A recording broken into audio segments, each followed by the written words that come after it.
Hola, muy buenos días, bienvenidos a esta nueva edición de Alto Voltaje en la que vamos a hacer un recorrido, un camino por los caminos que recorre precisamente el coche eléctrico. Fíjense, el vehículo eléctrico sigue ganando adeptos entre los conductores. En estos momentos la cuota de mercado de este tipo de coches en todo el territorio español es del 4,25%, todavía pequeña, pero va aumentando, porque las cifras acumuladas, las cifras que va acumulando son cada vez mejores. Entre los meses de enero y diciembre del año pasado, las matriculaciones de vehículos nuevos eléctricos acumularon casi 28.000 unidades, eso es casi un 40% más con respecto a las cifras del 2020. De hecho, la venta de turismos, digamos, 100% eléctricos, los que no necesitan ningún tipo de combustible, presentan un comportamiento similar al del conjunto de los coches enchufables, híbridos y de modalidades similares.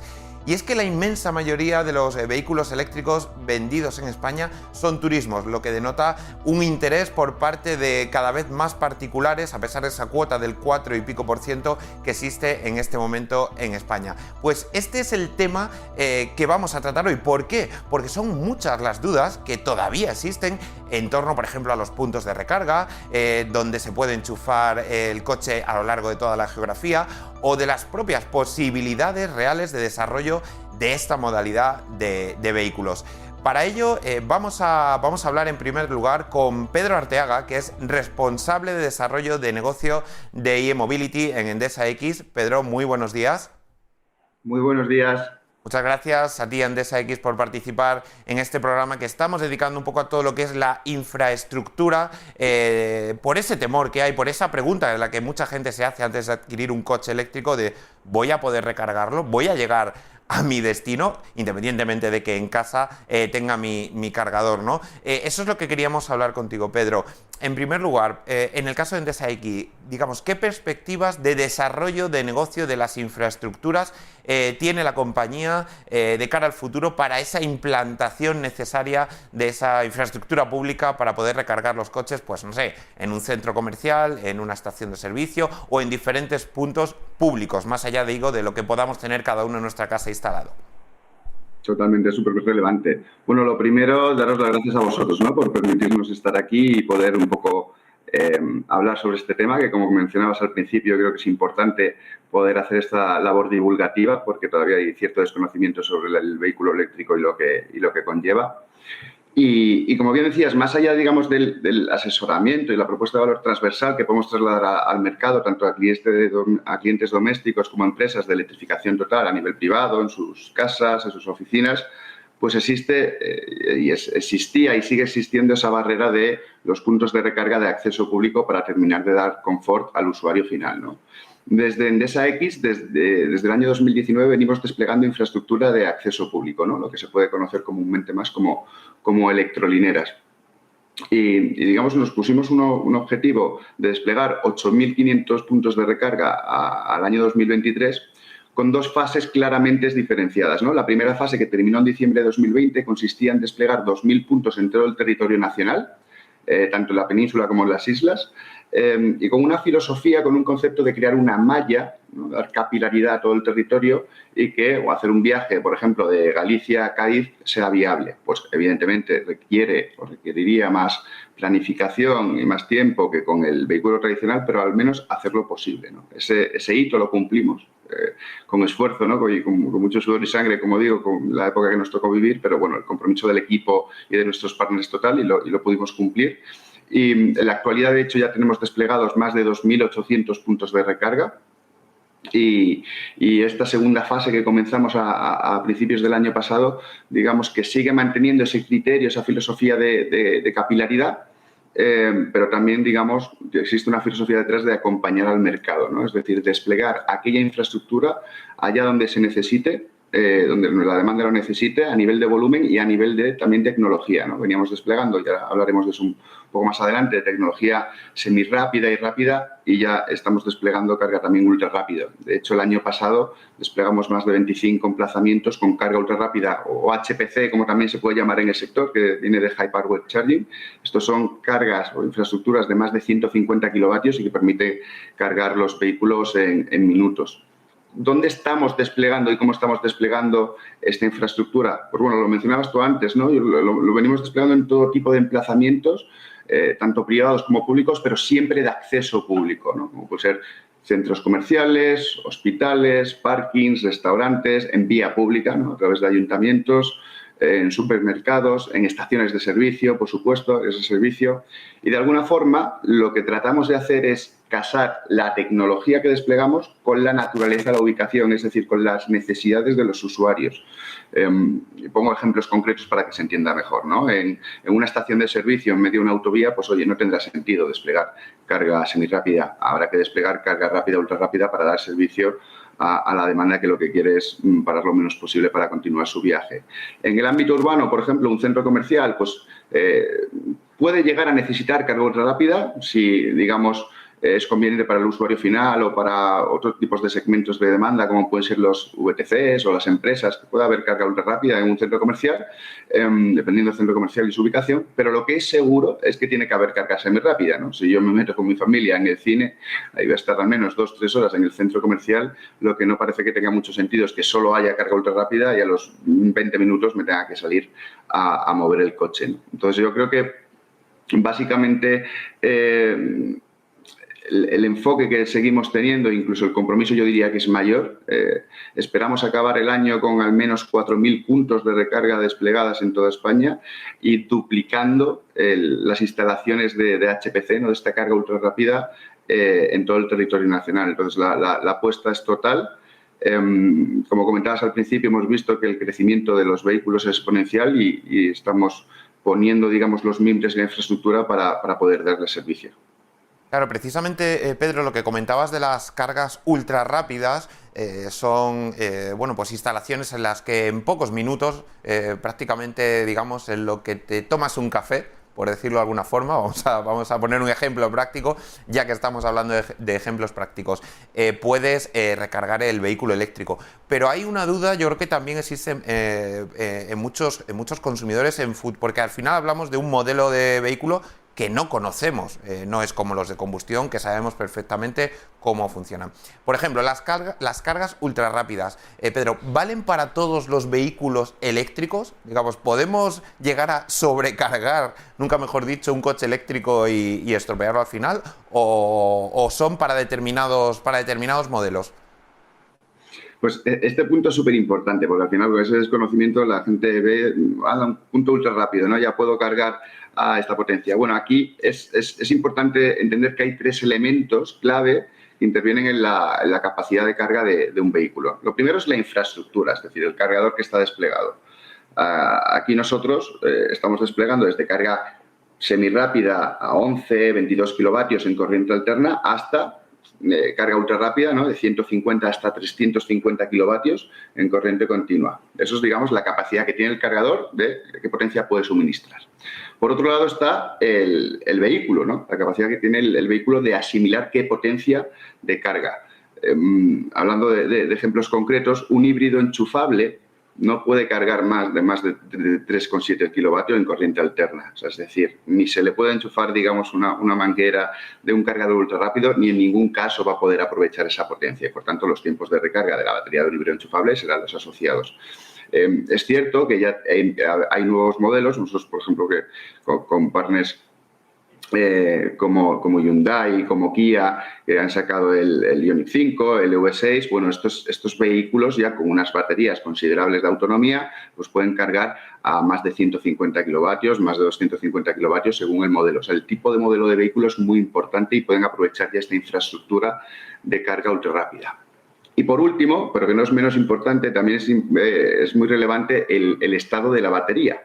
Es decir, el proceso de carga de una batería de un vehículo no es completamente lineal, sino que hay un tramo desde el 10-20% de capacidad de la batería hasta el 80-85% de capacidad de la batería, en que sí que se puede aprovechar esas potencias de carga máxima, pero digamos que en el tramo inicial, en el tramo final, pues se puede ralentizar. No obstante, y esto es un punto importante también, realmente la movilidad eléctrica, un pero que se le venía poniendo en los últimos años es, oye, es que, bueno, yo con el vehículo tradicional, pues voy, he puesto en 5 minutos y sigo mi camino. Lo bueno de la carga ultrarrápida es que va a permitir que nos beneficiemos no solo de ese modelo tradicional, sino también de tener más opciones y de flexibilizarlo con puedo cargar de forma más lenta en mi casa, puedo cargar de forma de conveniencia en un centro comercial, en un aparcamiento y de alguna forma combinar los distintos tipos de carga y por tanto eso incluso se va a ver reducido en el precio final, digamos, medio de todos los procesos de carga que haga. Es decir, al final el usuario de movilidad eléctrica se va a beneficiar de tener más opciones que incluso con el vehículo tradicional. Luego hay otra cuestión también, Pedro, relacionada, habéis dicho que a final de año pretendéis llegar a unos 4.000 puntos aproximadamente de infraestructura pública. Claro, para llegar a ese objetivo, evidentemente hay que pasar una serie de trabas burocráticas. Y esto de las trabas burocráticas, lo hemos venido hablando también incluso en la parte de las renovables, que se están interponiendo a la hora de instalar muchas plantas renovables. También parece que existe, no sé si es así, este problema añadido en el caso de la infraestructura de recarga para coches eléctricos, ¿verdad? Es así y en segundo lugar te quería preguntar de cuántas instalaciones, por ejemplo, estamos hablando que se encuentran paralizadas, retenidas en este momento a la espera de esas autorizaciones para ser instaladas definitivamente y que puedan ser utilizadas por los conductores. Pues sí, realmente es así, ¿no? Con sus matices, ahora lo comentamos, pero es así. El principal caballo de batalla operativo que tenemos en el día a día para desplegar probablemente sean estas barreras burocráticas. Hemos tenido proyectos que desde que los conceptualizamos hasta que conseguimos tenerlos en operación, es decir, dando servicio a los usuarios finales, pues pueden estar más de 16, 18 e incluso hasta 24 meses. Una auténtica barbaridad, ¿no? Es cierto que se han ido dando pasos en los últimos años para mejorar este proceso burocrático, ¿no? Aquí principalmente hay dos factores que influyen. La permisología, ¿vale? Desde el punto de vista de obtener los permisos necesarios tanto en los ayuntamientos como en distintos organismos como pueda ser industria, carreteras, etc., para desplegar. Pero también, evidentemente, las distribuidoras eléctricas de cada zona en España pues también tienen que seguir ese proceso de pedir su autorización al organismo oportuno para poder hacer sus actuaciones y conectar los puntos de recarga que estén dando servicio. Entonces, digamos, esos plazos son dilatados. Gran parte de nuestro trabajo, como decía, comporta esa componente de poder agilizarlo lo máximo posible y estar siempre a pie del cañón para poder tener los puntos de recarga disponibles cuanto antes, pero ha venido siendo un issue. Decía que se están dando pasitos en esta línea porque bueno, hemos visto que hay ciertas voluntades por parte de la Administración Pública para poder agilizar esto. En diciembre del año pasado, a finales de diciembre, sacaron un Real Decreto en el que, bueno, iban a homogeneizar de alguna forma el entendimiento de las entidades locales, es decir, de los ayuntamientos, el cómo tratar un proyecto de movilidad eléctrica, y parece que puede agilizar ese proceso de despliegue. Veremos en este año si, digamos, esa teoría puede ser llevada a la práctica y podemos darle un impulso aún mayor al despliegue. Por nuestra parte no va a quedar y vamos a seguir poniendo todo el foco en ello, no solo en hacerlo, sino también en ayudar a que todos los agentes involucrados en el proceso pues, puedan darle agilidad. Pues vamos a ver si ese desarrollo que tenéis previsto se realiza, se materializa a pesar de esas trabas, esos problemas administrativos que ya digo que no son exclusivos tampoco del vehículo eléctrico, también en la parte de las renovables sabemos que está ocurriendo. Pedro Arteaga, de Endesa X, muchísimas gracias por participar esta mañana en Alto Voltaje. Muchas gracias a vosotros. Un abrazo. Gracias, Pedro. Y vamos a seguir hablando del vehículo eléctrico con Rafael del Río, que es director técnico de AEDIVE. Rafael, buenos días. Buenos días. Muchas gracias por permitirnos estar aquí. Es una cosa que os agradecemos. Sin ningún tipo de problema, porque de lo que se trata es de aclarar qué es lo que está moviéndose, nunca mejor dicho, en torno a los coches eléctricos. Rafael, yo te quería preguntar, en primer lugar, yo he dado al principio del programa unos datos sobre matriculaciones, sobre venta de vehículos eléctricos. Vamos a analizarlos, vamos a ver qué es lo que está ocurriendo, cómo se está moviendo el mercado de vehículos eléctricos en España o cómo se ha movido en el año 2021. Bueno, la verdad, lo primero es que nosotros consideramos vehículos eléctricos los que son cero emisiones. Eso incluye los híbridos enchufables, no los híbridos habituales, pero sí los híbridos enchufables. porque en una buena medida todo lo que es transporte dentro de la ciudad se mueve en eléctrico. Entonces, las cifras son ligeramente diferentes en el momento en el que los incorporas, porque como bien has dicho, bueno, nosotros también consideramos la totalidad de vehículo eléctrico, no solamente los turismos. En turismos las cifras coinciden con las vuestras. Si consideramos ciclomotores, autobuses, etcétera, pues llegamos a que en el año pasado se han vendido en vehículos eléctricos puros, solo batería, casi 40.000. Y lo que son híbridos enchufables, que ahí prácticamente todos son turismos, otros 43.000. O sea, estaríamos hablando de que vehículos que se enchufan y que pueden utilizar instalaciones de carga pública o utilizan las de casa, pues hay del orden de 80.000. Gracias. No sé si puedo compartir pantalla, si esto deja. Creo que... Bueno, da igual. Sí, creo que sí que se puede compartir, Rafael. Creo que sí. Pues, si lo probamos, además siempre puede ser interesante. Vamos a probarlo a ver si se puede compartir. Vamos a hacer una pequeña prueba, a ver si funciona. No estoy habituado a compartir pantalla con esto, pero bueno. A ver, diapositivas, archivos de vídeo, compartir pantalla por las buenas. Pues solo se puede compartir pantalla por las buenas. Compartámosla. Es más fácil con dos monitores, sí. Tal. Bueno, vale. Vamos a ver, nosotros no lo estamos viendo si estás compartiendo pantalla. A ver, entonces... compartir, vamos a ello. Me pongo en esta. Ahora lo tenemos. Ahora lo tenemos, vale, sí. Perfecto. Bueno, pues como veis, nosotros consideramos todas las cifras que hay entre eléctricos e híbridos enchufables. Hay esta cantidad de coches eléctricos vendidos. Hay que tener en cuenta varios factores, ¿no?, de lo que ha pasado en este año. Primero, que vehículos de todas las tecnologías han tenido solamente un 1% de subida. Por otra parte, que lo que se trata de cifras totales, o sea, la diferencia es notable con el resto de tecnologías.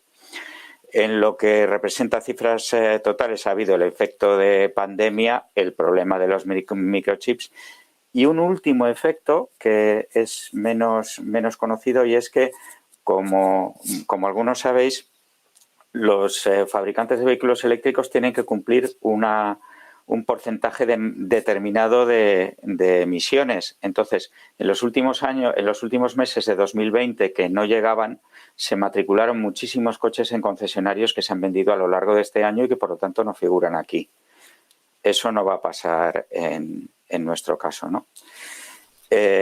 Como veis aquí, ¿cuál es nuestra situación respecto a otros países? Que creo que es importante para tener una idea de cómo estamos tanto dentro del entorno europeo como de cara al futuro, ¿no? Pues como veis, hay países en los que se llega a un 30 o incluso un 45%. Aquí no está Noruega, que es EFTA, pero no es Unión Europea. 45% de vehículos eléctricos, insisto, eléctricos de batería e híbridos enchufables, como en Suecia. La media de la Unión Europea está en el 21 y nosotros estamos solamente en el 8. Y la mayoría son vehículos híbridos enchufables. Por detrás tenemos muy poquitos. Vale.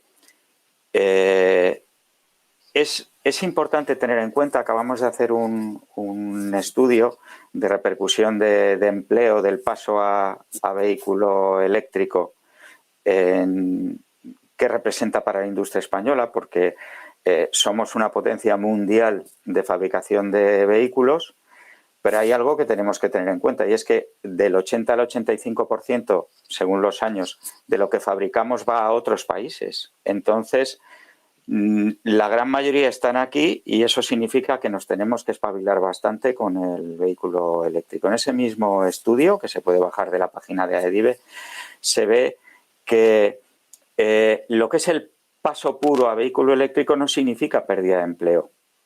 Sí significa pérdida de empleo el que no consigamos ponernos a tono en cuanto a las profesiones que hacen falta, en cuanto a la formación que es necesaria. En ese sentido estamos hablando con sindicatos, con instituciones para tratar de generar planes de formación que permitan, como otras asociaciones, permitan el pasar a los demás, el mantener nuestra importancia como país fabricante. Ya fabricamos muchos vehículos eléctricos, algunos en exclusiva para todo el mundo, pero tenemos que avanzar un poco más y lo de la fábrica de baterías es donde más se genera valor añadido y por lo tanto es vital también para ayudar al mantenimiento de la industria.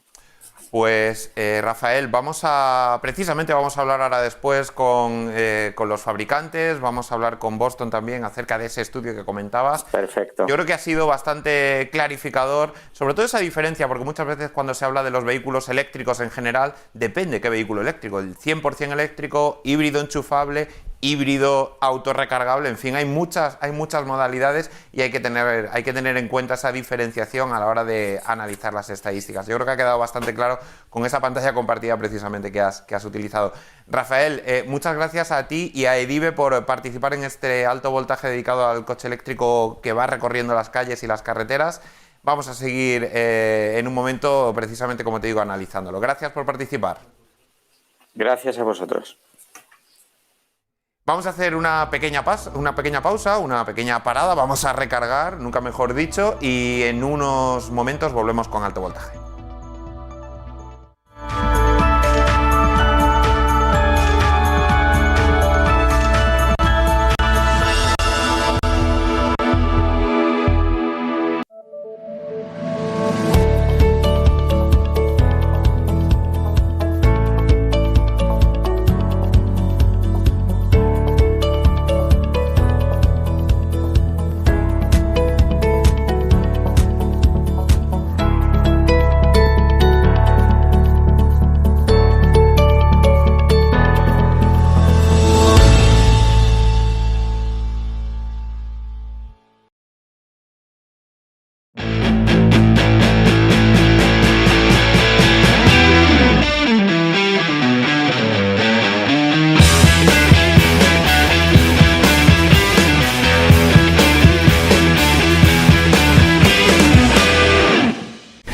¿Es el momento de comprar? No, todavía no.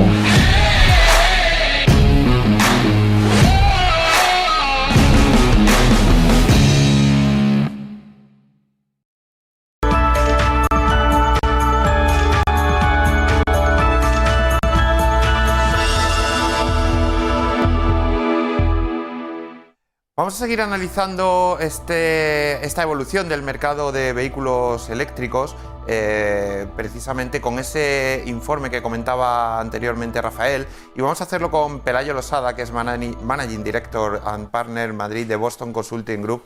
Hola, buenos días. Buenos días, ¿cómo estáis? Buenos días, muchísimas gracias a ti y a Boston por participar hoy en el programa.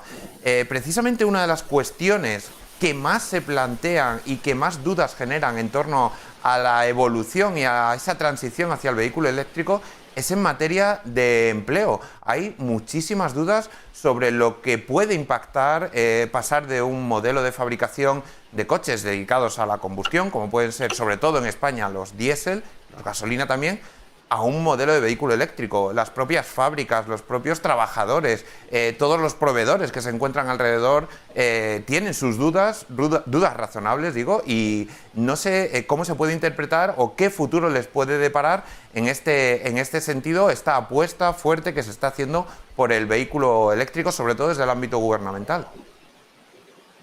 Exactamente, sí, un tema muy relevante y yo creo que hay que partir un poco de cómo somos como país a nivel de estructura productiva en el sector de automoción, ¿no? Entonces, tenemos un tejido industrial puntero en el que destacan sobre todo los grandes fabricantes y ensambladores de vehículos, pero sobre todo también un gran tejido a nivel de componentistas, ¿no? Y ahí tenemos los que están más relacionados con el motor de combustión interna directamente, pero también todos aquellos que producen componentes que no están 100% relacionados con el motor de combustión interna, ¿no? Y cada uno de esos diferentes clústeres de empleo, pues evidentemente van a tener un impacto muy diferente, ¿no? Y no hay que olvidar todo lo que es el empleo asociado a lo que es el desarrollo de tecnologías que a día de hoy no están presentes en el tejido industrial. Se ha hablado previamente de lo que son las baterías, las células, los puntos de recarga de infraestructura, ¿no? Entonces, nosotros vemos en su conjunto un efecto ligeramente positivo en el empleo a raíz de la transición del vehículo eléctrico, ¿no? La potenciación de todos esos componentistas o sistemas de valor añadido, ya sea en el software, en las consolas, en nuevos equipos y componentes que están aumentando el peso en el vehículo, y por otro lado también la parte de todo lo que es el mantenimiento, la instalación de puntos de recarga y de infraestructura, que evidentemente va a tener un impacto muy positivo, ¿no? En el otro lado de la balanza está pues la progresiva disminución del motor de combustión interno, pues el impacto que va a tener en reducciones en todo lo que son los procesos productivos más relacionados con esa parte de combustión, ¿no? Con lo cual, un balanceo de unos tipos de trabajo por otros que tiene un reto enorme de conversión. Luego hay otra cuestión también importante que está relacionada y que se indica en ese informe de Boston con los cambios tecnológicos y los propios sociales que tiene esta incipiente extensión del coche eléctrico, porque hemos visto que todavía es pequeño el porcentaje de vehículos electrificados que se encuentran en las carreteras, ¿no? Un 4% aproximadamente. ¿Cuáles son esos cambios que vosotros visualizáis desde el punto de vista tecnológico y social? O sea, es cierto que a día de hoy todavía la penetración es baja, pero lo que sí que vislumbramos a medio y largo plazo que es que esos crecimientos que estamos viendo a día de hoy se van a consolidar para tener un volumen y una representación sobre el parque completo a largo plazo muy significativo, ¿no? Y los compromisos que han hecho los fabricantes son fe de ello, ¿no? A nivel tecnológico estamos viendo también una evolución incluso más rápida de lo previsto de lo que son las capacidades de las baterías, la infraestructura, con lo cual es algo que pensamos que va a llegar más rápido de lo que pensábamos hace 5 años, es una aceleración claramente. Y luego, por otro lado, también el vehículo cada vez va a tener un mayor valor añadido, va a tener mayor inteligencia, mayor tipos de sensores, tipo de sistemas que lo van a hacer todavía más tecnológico. El contenido tecnológico del vehículo va a ser todavía mayor, ¿no? A nivel social, pues ahí lo que vislumbramos es fundamentalmente una transición del vehículo eléctrico también hacia el vehículo autónomo, hacia mayor compartición y el tener el vehículo eléctrico al alcance de todos los estratos de la sociedad y no solamente en quizás la población más joven o más proclive al cambio climático, etcétera, que es lo que estamos viendo en los momentos más incipientes.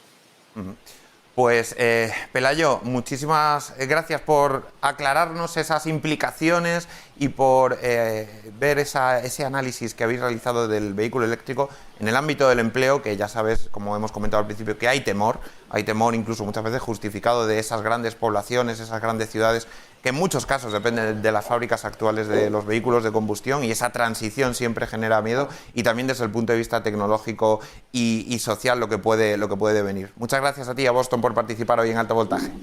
Gracias a vosotros. Muchas gracias. Hemos visto que hay cierta preocupación, evidentemente, esto es normal, pero vamos a ver ahora qué es lo que están demandando los propios consumidores, y lo vamos a ver a través de los concesionarios, que es donde realmente están testando qué es lo que piden y qué es lo que se les está ofreciendo. Para ello vamos a hablar con Raúl Morales, director de comunicación de Faconauto. Raúl, buenos días. ¿Qué tal? Muy buenos días. Gracias por participar lo primero esta mañana. En primer lugar, Raúl, estamos viendo cuáles son esas cifras de matriculaciones, cuál es esa evolución que está teniendo el vehículo eléctrico, pero a mí me gustaría preguntarte, vosotros que estáis en el concesionario, que digamos estáis a pie de calle, ¿cómo es esa demanda? ¿Cómo se está comportando realmente el consumidor español, el particular, no sé si en este caso las empresas también, con respecto al vehículo eléctrico? ¿Todavía queda mucho camino por recorrer, me temo? Bueno, sí, esto ya es casi un lugar común. Hay, queda mucho camino por recorrer para que el vehículo eléctrico pues, sea una realidad para una masa amplia de ciudadanos. Lo que nos está transmitiendo ahora mismo el consumidor es confusión respecto a qué vehículo adquirir, no solamente respecto al vehículo eléctrico, sino a qué tecnología elegir para ir justamente hacia esa descarbonización. Descarbonización se está asimilando a vehículo eléctrico, pero claro, entre medias hay muchas tecnologías que están ahora mismo disponibles para los consumidores. Pues bien, esa confusión es lo que nos está trasladando el comprador, y esa confusión justamente también es lo que está provocando de alguna manera este retroceso en las matriculaciones que estamos viviendo en el mercado español, vinculada lógicamente ese retroceso también a la crisis derivada del coronavirus o a otros problemas como, por ejemplo, la falta de stock. Pero esa confusión del consumidor es una constante desde hace unos años y ahora sigue. Raúl, una pregunta. Cuando un ciudadano se acerca a un concesionario y pregunta por un vehículo eléctrico, ¿lo tiene meridianamente claro? Quiero decir, hay otros consumidores que pueden tener dudas. Pues no sé si un diésel, un gasolina, no sé si un híbrido, no sé, que dependiendo del tipo de kilómetros que haga este otro, pero en el caso del vehículo eléctrico, ¿lo tienen realmente claro? Sí, el perfil de un comprador de vehículo eléctrico es muy particular y efectivamente es un comprador muy convencido. En ese sentido es un comprador fácil, entre comillas, para el concesionario porque sabe perfectamente lo que quiere. El hábito de compra en España y en el mundo en general ha cambiado mucho en los últimos años y el comprador que va al concesionario va muy dirigido al modelo que quiere. Pues bien, en el caso del comprador de vehículo eléctrico esto es clarísimo y ese comprador que entra por la puerta del concesionario lo normal es que adquiera ese vehículo que tiene pensado, ese vehículo eléctrico que tiene pensado. Raúl, sin embargo, ¿cuáles son las perspectivas que hay realmente, que tienen los concesionarios, que tenéis de esa evolución de demanda de vehículo eléctrico de cara, no sé si a los próximos meses o incluso a los próximos años? Bueno, nosotros manejamos una previsión de matriculación de turismos de vehículos eléctricos plana prácticamente en los próximos 2 años. Es decir, el mercado no está respondiendo a esa realidad comercial que es el vehículo eléctrico. Cada vez hay más modelos eléctricos en los concesionarios. En ese sentido, se puede decir que es una realidad comercial, pero lo que nos dicen las previsiones de matriculación de vehículos es que todavía el ciudadano medio está alejado de esa realidad comercial, está alejado del vehículo eléctrico por los motivos que siempre esgrimimos. El primero es la falta de puntos de recarga de acceso público, que es la gran debilidad de la movilidad eléctrica en nuestro país, sobre todo si nos comparamos con otros países. Y el segundo problema que tiene o que siente ese consumidor es que el precio sigue siendo poco competitivo con respecto a los vehículos de combustión. Son 2 problemas que ahora mismo, por lo menos en nuestro país, nos están salvando y que alejan la revolución eléctrica del ciudadano medio. Raúl, ¿ni siquiera con las ayudas que hay, esos planes MOVES, se impulsa la demanda? Bueno, los planes MOVES son fundamentales para salvar ese segundo problema, para salvar la diferencia de precio con respecto a los vehículos de combustión o a los vehículos híbridos. Evidentemente esas ayudas son fundamentales. Hemos aplaudido además que esas ayudas no tengan fecha de caducidad y que tengan suficiente dinero para poder atender la demanda, pero no es suficiente si no se atiende el otro problema principal, que es la falta de puntos de acceso público. Hace unos meses presentamos con ANFAC un estudio de cómo está España. Tenemos actualmente unos 11.000 puntos de recarga de acceso público y en 2030 vamos a necesitar más de 300.000 para conseguir alcanzar esos objetivos que nos están imponiendo desde Europa. Con lo cual hay un camino muy largo de recorrer y sin esos puntos de recarga de acceso público, por mucho que haya planes MOVES, no vamos a acercar al vehículo eléctrico a una mayoría de la población. Por lo tanto, ahí está la clave, ¿no? En esa infraestructura pública que es necesaria por toda la geografía para tener la certeza, ¿no?, de que si vamos conduciendo y hacemos 200, 300, 500 kilómetros, podamos recargar el vehículo y podamos hacerlo en condiciones óptimas para que un viaje habitual ahora de 2 o 3 horas no sea un viaje de 5 o 6 horas. Eso, efectivamente, eso está claro. Pues Raúl Morales, director de comunicación de Fagonauto, muchísimas gracias por aclararnos esta mañana qué es lo que piden los consumidores cuando llegan a los concesionarios. Gracias a vosotros, un saludo. Un saludo y muchas gracias.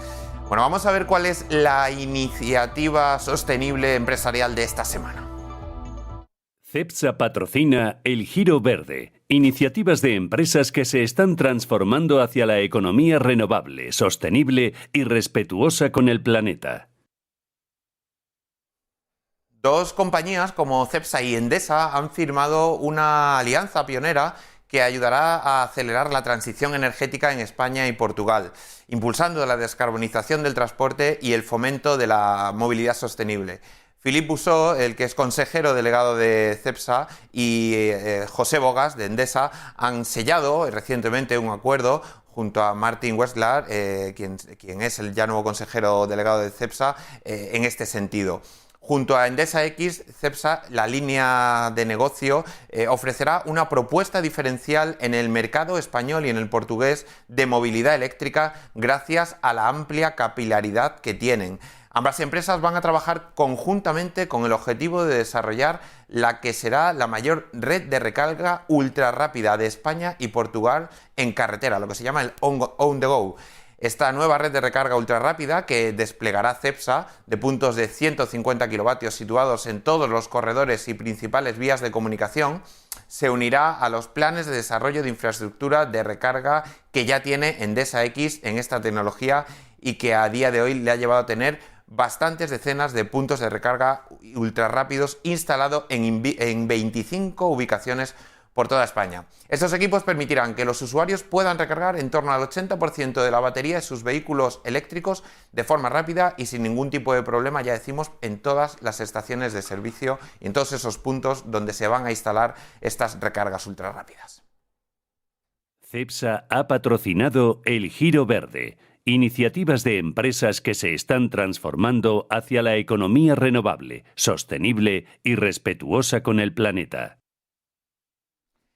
Bueno, pues ya han visto cómo se encuentra el estado de la infraestructura pública de recarga de los coches eléctricos por diferentes centros comerciales, estaciones de servicio, iniciativas de las eléctricas, pero también hemos visto un poco el impacto que puede tener esta transición del vehículo de combustión al vehículo eléctrico, por ejemplo, en el ámbito laboral, en el ámbito social y en el ámbito tecnológico.